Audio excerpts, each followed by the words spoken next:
하시길 바랍니다. 1954년 영국 노동당은 정치 슬로건을 걸 때 요람에서 무덤까지라는 정치 슬로건을 걸었습니다. 국가의 책임하에서 국민이 태어나면서부터 무덤에 갈 때까지 평등하게 복지가 보장되는 나라를 만들겠다라고 말하면서 요람에서 무덤까지라는 정치 슬로건을 걸었습니다. 아마 요람에서 무덤까지라는 말은 우리가 많이 알고 있는 말씀인데 사실은 목회자가 목회해야 될 영역도 요람에서 무덤까지가 아닐까라고 생각해 봅니다. 한 생명이 태어나면 출산 신방을 가게 됩니다. 돌이 되면 돌 예배를 인도하게 되고요. 그 아이가 장성해서 결혼하게 되면 결혼식 추례를 하게 됩니다. 그분이 성장해서 60대, 70대가 늘어가게 되면 고히 감사예배 본 팔순 예배를 인도하게 되고 하나님 주신 수명이 다해서 세상을 떠나게 되면 그분을 위해서, 유족들을 위해서 장례 예배를 인도하게 됩니다. 저도 장례 예배를 가끔씩 인도합니다만 장례 예배를 인도할 때 사실은 굉장히 힘들 때가 많습니다. 언제 힘드냐라고 말하면 돌아가신 분은 예수를 믿지 않았는데 유가족들이 예수 믿어가지고 우리 가정을 기독교시로 장례를 치르려고 하는데 예배를 좀 인도해 달라고 할 때 굉장히 사실은 부담스럽습니다. 이유는 뭐냐면 돌아가신 분은 예수를 영접하지 않았기 때문에 어디로 가는지 저는 분명히 확신하고 알고 있는데 그 유족들이 예수를 믿으니까 그들에게 위로의 말씀을 전할 때 어떤 말씀을 전해야 될까 굉장히 고민스러울 때가 많습니다. 반면에 똑같은 장례 예배를 인도하면서 마음에 굉장히 부담이 없을 때도 있습니다. 언제냐면 돌아가신 분도 예수를 잘 믿고 돌아가시고 유가족들도 예수를 잘 믿을 경우에는 별 걱정하지 않습니다. 왜냐하면 제가 그들에게 어떤 위로의 말을 던지고 어떤 격려의 말을 던져야 될지 저는 알기 때문에 그렇습니다. 저는 아버님, 어머님 다 돌아가셨기 때문에 아버님, 어머니 장례식을 치르면서 육신적인 아픔도 겪어봤고 아버지, 어머니가 예수를 잘 믿고 돌아가셨기 때문에 장례식을 통해서 오는 영적인 기쁨도 느꼈기 때문에 장례식을 통해서 예수를 잘 믿는 사람들에게는 부담 없이 설교를 할 때가 있는데요. 제가 장례식 설교를 할 때는 꼭 세 가지 얘기를 반복적으로 합니다. 하나는 제가 어머니 장례식을 치르면서 겪었던 얘기를 한마디로 말해서 장례식을 저는 어머니 장례식을 겪어보니까 눈에는 눈물이 났지만 가슴에는 기쁨이 넘쳤습니다 라고 얘기합니다. 왜냐하면 육신의 어머니가 세상을 떠나서 굉장히 슬펐어요. 많이 울었는데 속에는 이제 고통이 없는 천국 가는 걸 확신하고 어머니가 돌아가실 때 천국을 봤던 환상 체험을 해줬기 때문에 분명하게 어머니는 천국에 갔습니다 라고 알고 있으니까 눈에는 눈물이 났지만 가슴에는 기쁨이 넘쳤습니다 이런 표현을 잘합니다. 또 목사님의 두 분이 돌아가시기 전에 남긴 말도 소개할 때가 있는데요. 한 분은 독일의 목사이자 신학자인 본페퍼 목사님의 말입니다. 이분은 돌아가시기 전에 이런 말을 했습니다. 이것이 내 인생의 마지막입니다. 그러나 내 삶의 시작입니다 라고 했어요. 굉장히 유명한 말입니다. 우리 이 세상의 삶을 사망했다라고 합니다. 죽었다, 끝났다, 망했다라고 얘기하는데 예수를 믿고 세상을 돌아가신 이 목사님은 이렇게 말합니다. 이것은 내 인생에는 마지막이지만 그러나 내 천국의 삶은 시작입니다라고 말하면서 내 삶의 시작임을 얘기합니다. 또 한 분 목사님은 영국의 조지 필드 목사님인데요. 이분은 1770년 9월 30일 세상을 떠나는데 떠나기 하루 전까지도 설교를 했습니다. 설교하고 나서 마무리 기도를 하는데 이렇게 기도를 합니다. 다음 날 떠날 목사님의 기도입니다. 나는 이제 예비된 나라로 갑니다. 내가 이 세상에서는 지금 석양처럼 지고 있지만 저 나라에서는 아침 태양처럼 떠오를 것입니다. 이 세상은 지금 석양처럼 지지만 저 하늘나라에서는 아침 태양처럼 내일이 되면 떠오를 것입니다 했는데요. 저는 어머니의 죽음 때문에 본네프 목사님, 조지 피터 목사님의 죽음도 사실은 인간적으로 슬픈 것 아닙니까? 그런데 그 죽음이 슬픈 게 안 되는 이유가 뭐냐면 죽음이 끝이 아니라 마지막 날 부활하신 예수님을 따라서 함께 부활하실 것이기 때문에 마음속에 기쁘다는 거예요. 그래서 제가 이 말씀 보면서 느끼는 게 뭐냐면 기독교를 한마디로 정리하라고 말하면 기독교는 십자가와 부활의 종교다 이렇게 말할 수가 있죠. 그런데 우리가 십자가 없이 부활 얘기할 수가 없고요. 십자가가 아무리 훌륭해도 부활이 없는 십자가는 의미가 없습니다. 기독교는 어떤 종교냐? 기독교는 십자가가 있는 종교고 부활이 있는 종교라고 할 수 있는데요. 이 세상에 많은 종교들이 있습니다. 그런데 이 세상의 종교 가운데 십자가와 부활이 있는 종교를 한번 찾아보십시오. 어느 종교에서 우리의 죄를 대신해서 십자가에 돌아가신 분이 있는지 그리고 돌아가신 지 3일 만에 부활하신 분인지 한번 생각해 볼 필요가 있는데요. 십자가 얘기를 하면 어디부터 시작되느냐 하면 에덴 동산부터 출발해야 됩니다. 에덴 동산에서 아담과 하와가 하나님께 지음받아서 살다가 선악과를 따먹으로 죄를 지었습니다. 죄가 딱 짓자마자 자기들이 죄인인 걸 알고 벗어난 걸 알고 부끄러워서 숨습니다.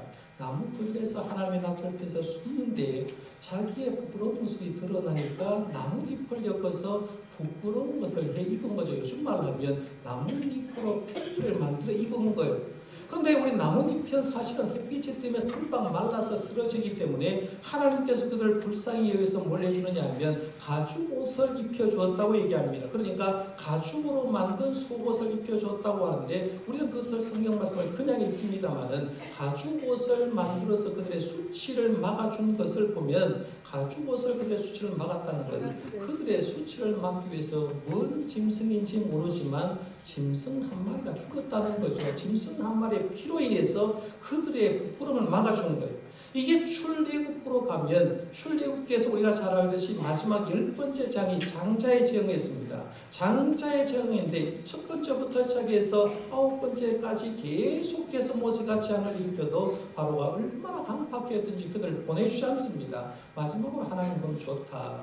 히브리인들은 보호해 주시만 애굽에 있는 모든 가축의 처음 태생 그리고 애굽에 있는 모든 사람들의 장자는 한 달 한시에 죽을 거다라고 얘기하고 그리고 히브리 사람들을 구원하기 위해서 너희들은 그러면 그 장자에서 죽음에서 구원하려고 하면 가족 수대로 흠없고 1년 된 어린 순양을 잡으라는 거예요. 6월절 어린 양을 잡아서 고기는 먹고 그 피는 문설주와 임방에 바르면 죽음의 사자가 그 피를 보고 넘어갈 거다. 그래서 애굽의 사람의 집에 들어가서는 장자를 죽이고 히브리 사람의 장자는 살려둘 거다라고 얘기합니다.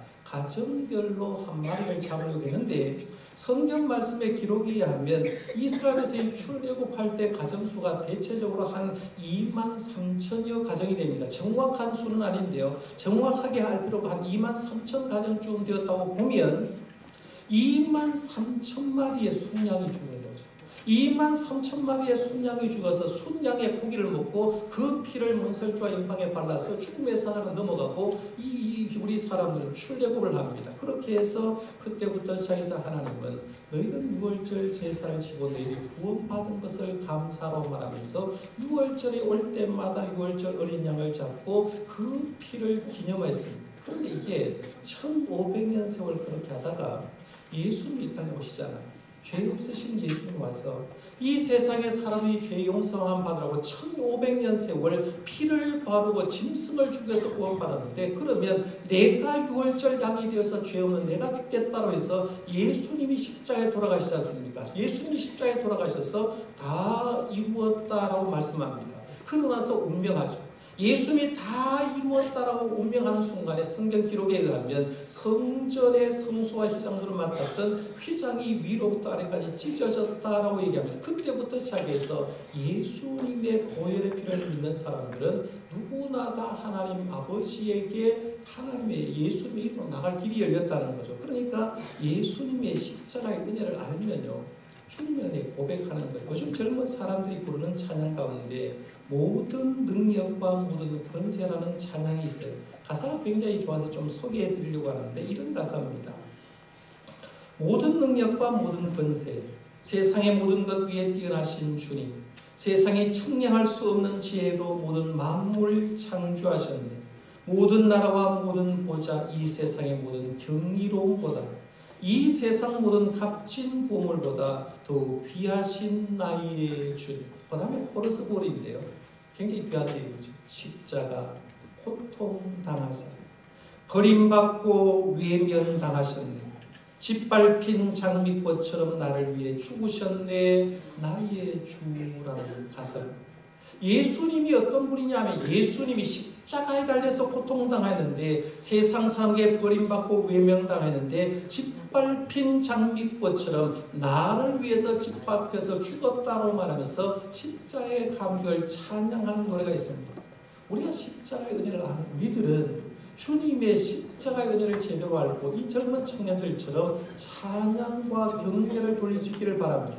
주님이 이렇게 우리 위해서 십자가에 돌아가셔서 우리의 죄를 용서해 주셨습니다. 그런데요, 예수님이 아무리 우리 위해서 죄를 용서하면 줘도 십자가만 있고 부활이 없다고 하면 무슨 문제가 있겠습니까? 아무런 희망이 없다는 거예요. 그런데 오늘 말씀에 보면 부활이 만약에 없다고 하면 우리는 이런 존재다라고 말하면서 사도 바울은 고린도교회에 부활장의 내용을 쓰면서 만약 예수님이 부활하지 않았다면 우리 이런 존재다라고 하면서 얘기를 합니다. 가설을 펼치는 거죠. 그러니까 12절 말씀부터 19절까지 보면 계속해서 있는 반복적인 말이 뭐냐면 만일이라는 말을 해요. 만일 예수님이 부활하지 않았다면, 예수님의 부활이 없다면 우리는 이런 존재다라고 하면서 가설을 들어서 얘기를 하는데 12절부터 16절까지 요약해서 정리하면 4가지 정도입니다.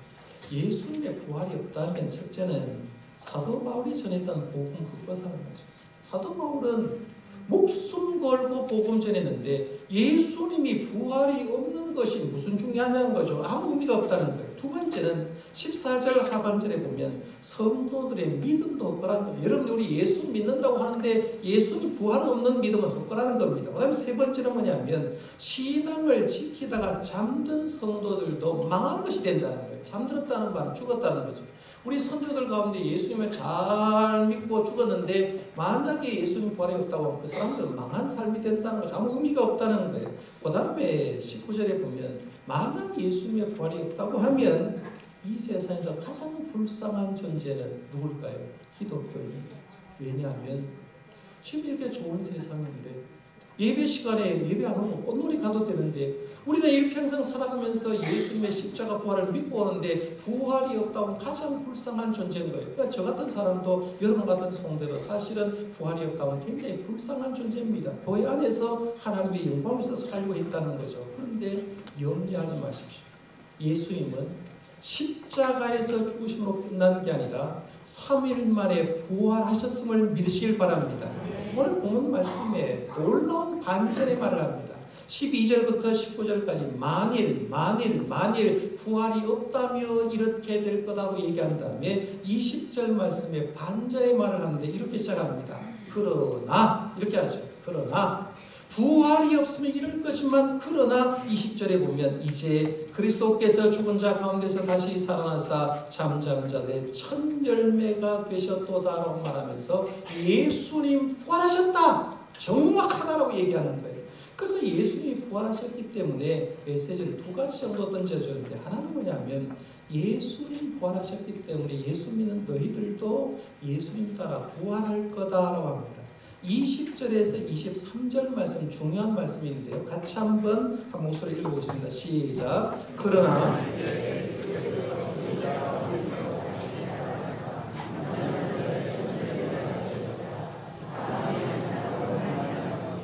죽은 자의 부활도 한 사람으로 말미암는도다.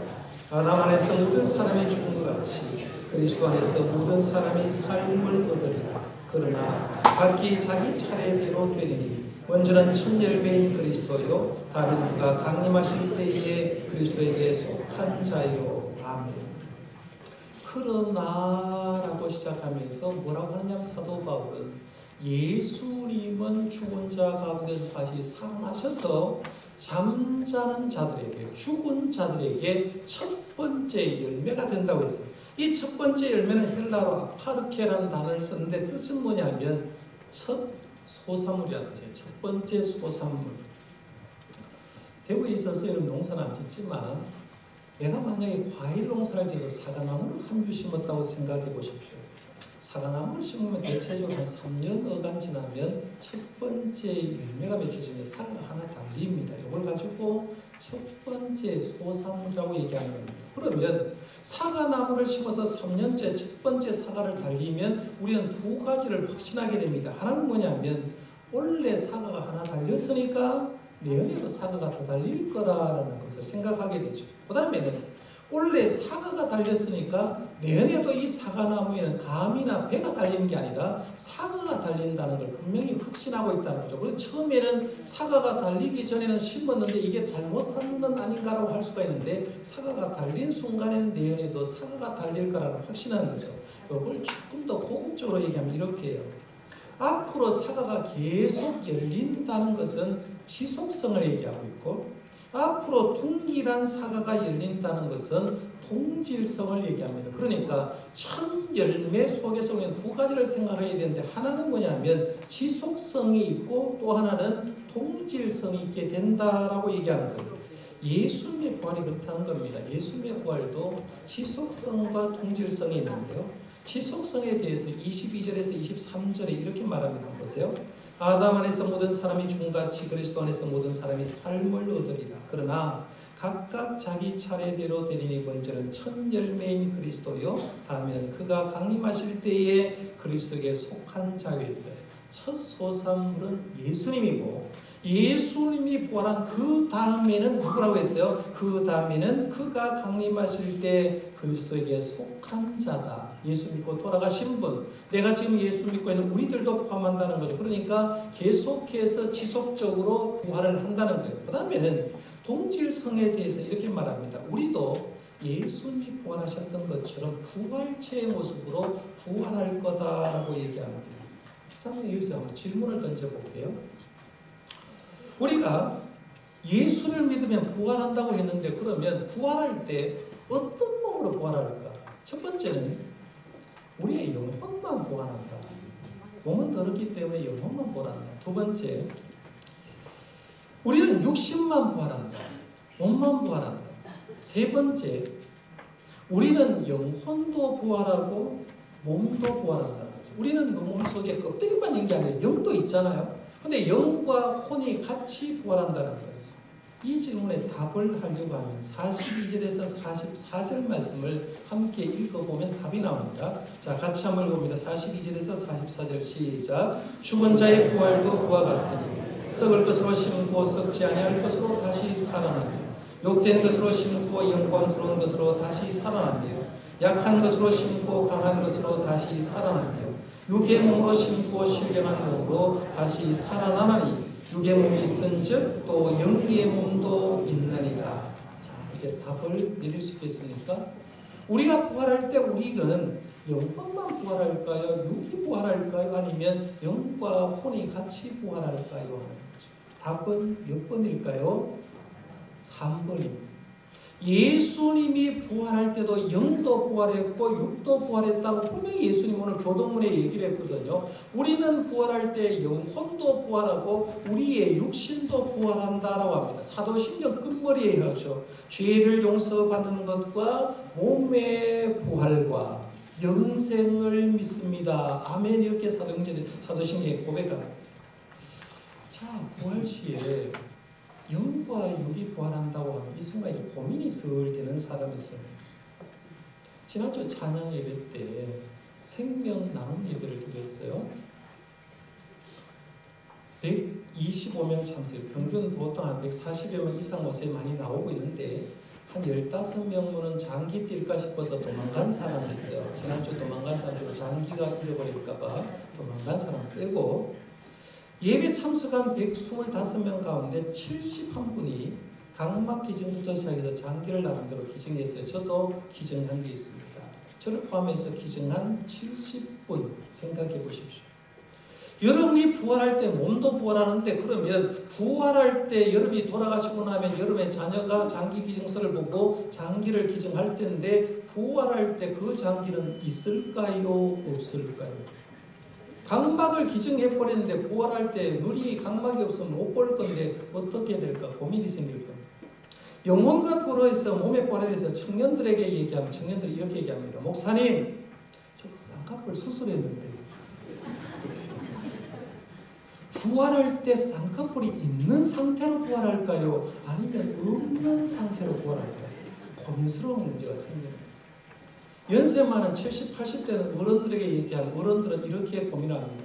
내가 지금 젊었을 때 허리 뻣뻣하고 좋았는데 지금은 지팡이 짚고 허리가 굽어졌는데 만약 부활할 때 몸이 부활한다고 하면 목사님 허리가 굽어진 상태로 부활할까요? 허리가 펴진 상태로 부활할까요?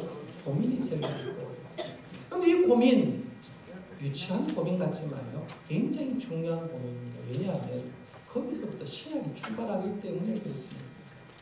이렇게 고민한다는 말은 쉽게 말하면 나는 부활신앙이 있다는 말이에요. 분명히 나는 천국 간다. 주님과 함께 부활하는데 부활체의 모습이 어떻게 될까? 이게 궁금한 것밖에 없잖아요. 그런데 제가 다시 한번 물어볼게요.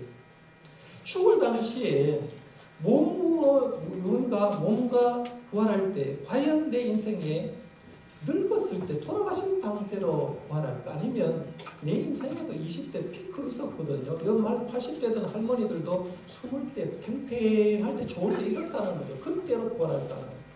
정답은 알려드리겠습니다. 정답은 모릅니다. 여러분이 부활해 보시면 압니다. 여러분이 부활해 보시고 제일 먼저 확인할 때 쌍꺼풀 수술한 분은 쌍꺼풀이 있나 없나 확인해 보십시오. 허리 아픈 분들은 지금 지팡이를 짚고 있나 아닌가를 부활한 다음에 확인해 보시라는 거예요. 그런데 정답은 모르는데 오늘 본문 말씀 가지고 미국의 성경과 조직신학을 가르치는 웨인 브로든 박사님은 부활의 몸 이럴 거다라고 분명히 얘기를 하고 있으니까 간접적인 답은 얻을 수 있습니다. 오늘 말씀 42절 말씀부터 한번 가보겠습니다. 부활할 때 우리의 부활체의 몸은 이렇게 합니다. 첫 번째는 우리는 썩지 않은 몸으로 부활하게 됩니다. 42절 하반절에 보면 썩을 것으로 심고 썩지 아니할 것으로 다시 살아나며라고 합니다. 여기 이 세상의 몸은요 연세가 들면 세상에 장사가 없습니다. 아무리 보톡스를 맞는다고 해도 피부는 주름이 들 수밖에 없죠. 그러니까 세상의 몸은 노화되거나 부패해져 가지만 부활하게 된 우리의 몸은 노화되거나 부패되지 않고 영원히 살아있는 몸이 된다는 거예요. 그 다음에 두 번째 부활체의 모습은 우리는 영광스러운 몸으로 부활한다고 했어요. 43절 상반절에 보세요. 욕된 것으로 심고 영광스러운 것으로 다시 살아나며 했습니다. 이 세상에는 육신은 욕심이 많습니다. 그렇지 않습니까? 살아있는 사람들은 욕심 많아요. 부활절 계란 하나 줘도 떡 하나 줘도 하나 더 받고 싶은 것이 우리의 욕심이거든요. 그런데 이 세상에서 떠나고 하나님의 품으로 가게 되면 아름답고 빛나는 영광스러운 몸으로 부활한다는 거예요. 그 다음에 세 번째는 부활체의 모습은 강한 몸으로 부활한다. 강한 몸으로. 이 세상의 육신은 아무리 강해도요 장사 없어요. 아무리 내가 건강해도 감기 안 걸린 사람 없어요. 몸살이 나고요. 조금만 운동하면 팔이 아프다고 얘기를 합니다. 그런데 부활체의 모습은 질병에 시달리는 몸이 아니라 모든 것을 이길 수 있는 강한 몸으로 부활한다는 겁니다. 그 다음에 네 번째 마지막입니다. 우리는 신령한 몸으로 부활한다는 거예요. 44절 상반절에 보면 육의 몸으로 심고 신령한 몸으로 다시 살아나니라고 하는데 신령한 몸은 영적인 아름다움을 추구하는 몸입니다. 육신의 몸은 육신의 생각, 세상의 정욕적인 거죠. 사람은 기본적으로 먹고 쓰고 입고 성적인 생각을 하는데 하나님 앞에 간 몸은 그런 생각을 하지 않고 신령한 몸으로 하나님 앞에 순종하고 예배하는 걸 즐거워하는 몸으로 부활한다라고 얘기합니다. 자, 이 정도 얘기를 하면 쌍꺼풀이 있냐 없냐는 아무 문제가 아니죠. 우리가 부활하신 우리 부활체의 모습은 우리가 생각하는 것과 전혀 다른 영성체의 모습으로 부활할 줄 믿으시길 바랍니다. 주님 안에서 그런 모습으로 바뀌는 거예요. 그러니까 우리가 예수님의 부활을 생각하면서 느끼는 건 뭐냐면 예수님이 3일 만에 죽은 지 부활하셔서 첫 열매가 되셨기에 예수 믿는 우리들도 예수님처럼 부활할 걸 믿으시길 바랍니다. 이 세상의 삶이 좀 힘들어도 관계없죠. 왜? 우리는 주님과 함께 부활할 존재이기 때문에 그렇습니다.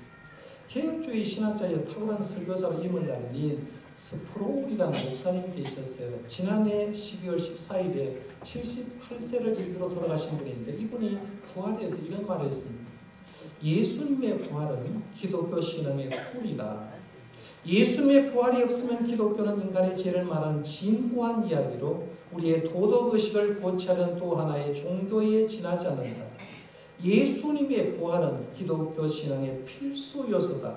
부활을 제거하면 기독교도 사라진다 했어요. 여기 예수 그리스도를 영접하면서 예수님이 나를 위해서 십자가에 돌아가시는 것 믿으시길 바랍니다. 돌아가셔서 3일 만에 부활하시는 것도 믿으시길 바랍니다. 주님이 부활하셨기에 반연했던 아멘 왜 안 해요? 하긴 했잖아요. 자, 마지막 질문입니다. 예수님이 부활의 첫 열매가 되셨기에 우리도 부활할 줄 믿습니다. 반연했다. 믿습니다. 좋았지. 자, 말씀을 마무리하겠습니다. 우리 부활절을 맞아서 부활이 없다는 가설을 예수는 사도 바울은 암전으로 그러나 부활한다. 예수님 부활의 첫 열매니까 우리가 부활한다라고. 제가 오늘 마지막 설교 내용은 하나님의 말씀을 읽어드림으로 마무리하겠습니다. 51절 52절 말씀입니다. 보라 내가 너에게 비밀을 말하노니 우리가 다 잠잘 것이 아니라 마지막 나팔의 순식간에 호련히 다 변화되리니 나팔 소리가 나니 죽은 자들이 썩지 아니할 것으로 다시 살아나고 우리도 변화되리라. 아멘. 기도하겠습니다.